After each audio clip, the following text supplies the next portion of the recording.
Hey guys, Tom here with another product review, and today we're going to be doing something a little bit different. We're going to be comparing two competing products. So the first product we're going to be looking at is called the FRED light, and that stands for Flashing Roadside Emergency Disc.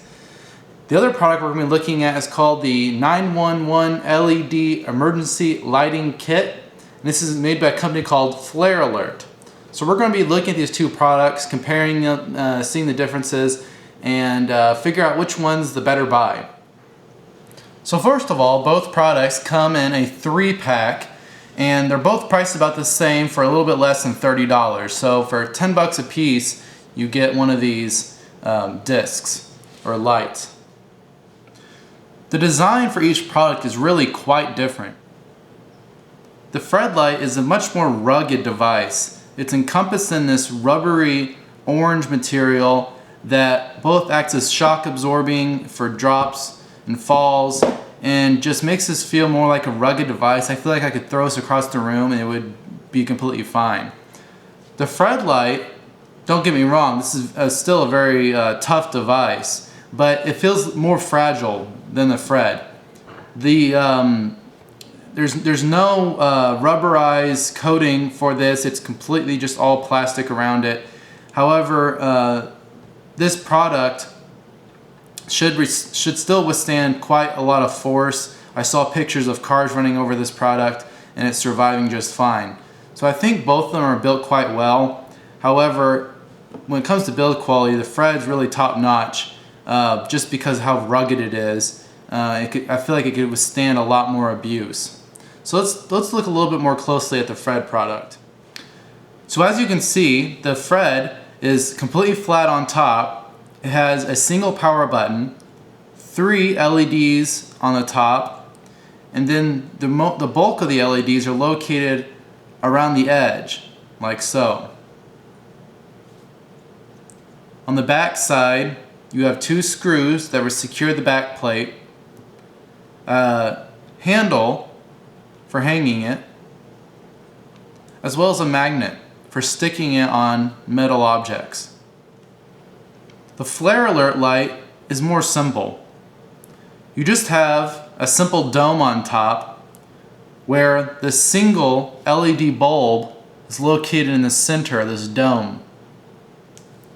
There is a single button on the top as well. There are 4 small rubber feet. I don't really know how useful these are. Sticking this on the side of the road, those little feet aren't really going to make much of a difference in my opinion. However, on a smooth surface, it does help give it a little bit of grip. On the back side, there is a sticker talking about instructions and to use AAA batteries. There's a magnet also located under this sticker for sticking it on metal objects. In order to power the FRED, you have to remove 2 screws from the back side. Then there's these 2 arrows on stickers, and these arrows are pointing to these 2 tabs. And the 2 tabs is basically where you push to remove the back plate. The back plate has a rubber O-ring, making the FRED completely weather resistant, water resistant. The FRED's powered by 3 AAA batteries. The FlareAlert doesn't have any screws. Instead, you simply twist the unit and it opens up. I have to admit, it is much easier to open this unit compared to the FRED. The Flare unit also has a rubber O-ring surrounding the top portion, making this also weather and water resistant. So now let's talk about lighting modes. The FRED has quite a few. The first mode, upon pushing a button, is simply called 3 LED flashlight, and that lights up the 3 LEDs on the top of the unit, providing you with a flashlight that you could use to shine on the ground. That 3 LED flashlight could also be used as a signaling device for planes or helicopters flying overhead. The runtime for the 3 LED flashlight, however, is only 6 hours. The next mode is called a double blink, and this uses the red LEDs located around the outside of the unit. The runtime for this mode is around 9 hours. The next mode is called the double pulse, which also uses the red LEDs, and the runtime for this is also around 9 hours. The next mode is called a single blink. The amount of time the LEDs are lit up is very short compared to the other modes, and so the runtime for this is around 38 hours. The next mode is called rotate, which is supposed to be good for around 9 hours of runtime. The next mode is called alternate, which is also good for 9 hours of runtime.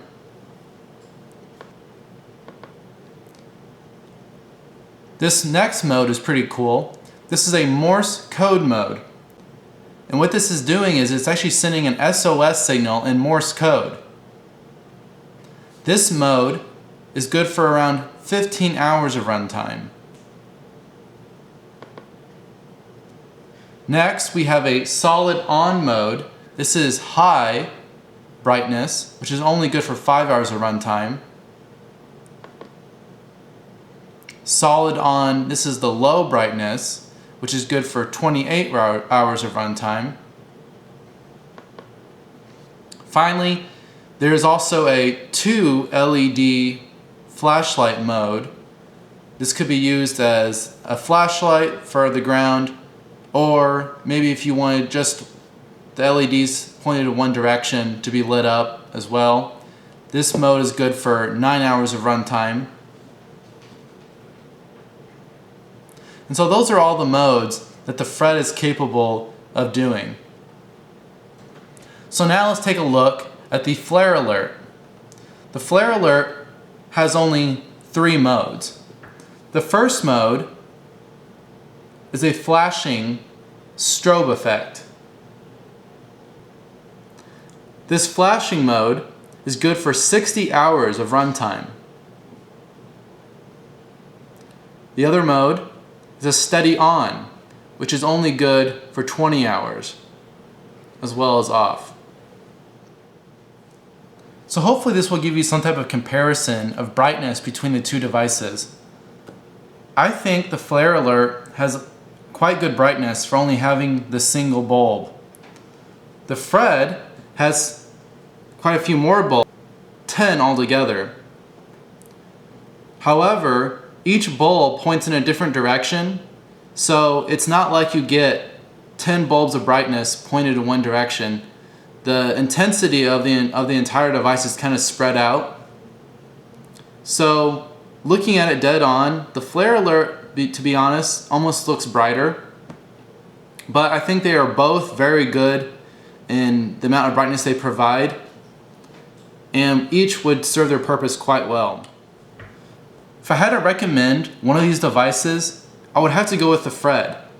With the Fred, you get many more lighting modes, as well as the 3 LED flashlight, which is something that the FlareAlert simply does not provide. The ruggedness of the Fred is also much nicer than the FlareAlert. I feel like the Fred will last you a lot longer than the FlareAlert light. I was also fairly impressed with the build quality of the Fred. It feels very solid in the hand. As I said earlier, the ruggedness of it is very nice. The FlareAlert, the build quality left a little bit to be desired. I don't know if you can see very well on this device, but the black bottom portion of the device sticks out here on the side. It doesn't really line up quite seamlessly with the top red portion. So the build quality, I feel like, just wasn't as good as the Fred. Both the Fred and the FlareAlert come with their own little handy travel bags. The Fred bag is a little bit smaller than the FlareAlert, and even has room for, I think, one more Fred. So you could probably fit 4 in this bag, the FlareAlert can only fit the 3 devices, and that's really all it can fit. So there you have it. That's been a comparison between the Fred light and the FlareAlert emergency light. I think you couldn't go wrong with either product. However, I would have to recommend the Fred over the FlareAlert just because of the extra features it provides, such as the white flashlight and the numerous lighting modes you can put it in. However, if battery life and length of runtime is your ultimate concern, then the FlareAlert is definitely going to last you longer with its 20 and 60 hour runtimes. So that's been a comparison video of the Fred light and FlareAlert light. Take a look at the other videos on my channel, and thanks for watching.